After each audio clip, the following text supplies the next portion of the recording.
Hello all, welcome back to my channel Pooja Vijay blogs.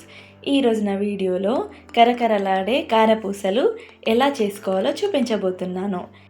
ఇలాంటి కారపూసలు evening టైంలో snacks లాగా చేసుకోవచ్చు.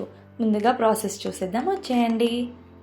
ముందుగా ఒక బాండి తీసుకొని అందులో 4 గ్లాసెస్ శనగపిండి వేసుకోవాలి. అందులోనే కొంచెం అల్లం వెల్లుల్లి పేస్ట్ వేసుకోవాలి. నెక్స్ట్ చిటికెడు పసుపుని కూడా యాడ్ చేసుకోవాలి. నెక్స్ట్ 1 టేబుల్ స్పూన్ కారంని కూడా వేసుకోవాలి. తర్వాత తగినంత ఉప్పు అండ్ ధనియా పౌడర్ వేసుకొని బాగా మిక్స్ చేసుకోవాలి. ఇలా మధ్య మధ్యలో వాటర్ వేసుకుంటూ ఇలా చపాతీ పిండిలాగా బాగా మిక్స్ చేసుకోవాలి. చూడండి, పిండి ఇలా బాగా మిక్స్ చేసుకోవాలి. మిక్స్ చేసుకొని పక్కన పెట్టేసుకోవాలి ఒక 5 మినిట్స్. నెక్స్ట్ స్టవ్ ఆన్ చేసి కడాయి పెట్టుకొని ఆయిల్ వేసుకోవాలి. ఆయిల్ హీట్ అయ్యేదాకా మనం ముందుగా నానబెట్టుకున్న పిండిని ఇలా ఇంకోసారి మిక్స్ చేసుకొని కారపూసల మెషిన్ ఉంటుంది కదండి, అందులో వేసేసుకోవడమే. వేసేసి మూత పెట్టేసి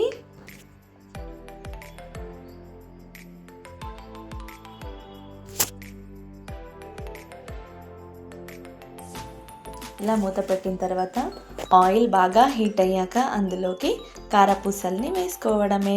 ఇలా రౌండ్గా వేసుకుంటే ఇంకా బాగా కుదురుతాయండి. ఇలా వేసుకున్న తర్వాత ఒక సైడ్ కాల్చుకున్న తర్వాత ఇంకో సైడ్ కూడా ఇలా తిప్పుకుంటూ కాల్చుకోవాలి. అంతే, సింపుల్గా మన క్రిస్పీగా యమ్మీగా కారపూసలు రెడీ అయిపోయినట్టే.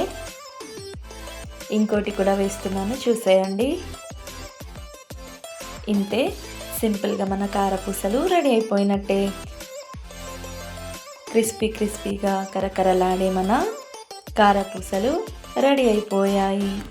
ఈ వీడియో మీకు నచ్చినట్టయితే లైక్ చేయండి, షేర్ చేయండి, సబ్స్క్రైబ్ చేయండి, కామెంట్ చేయడం మర్చిపోకండి.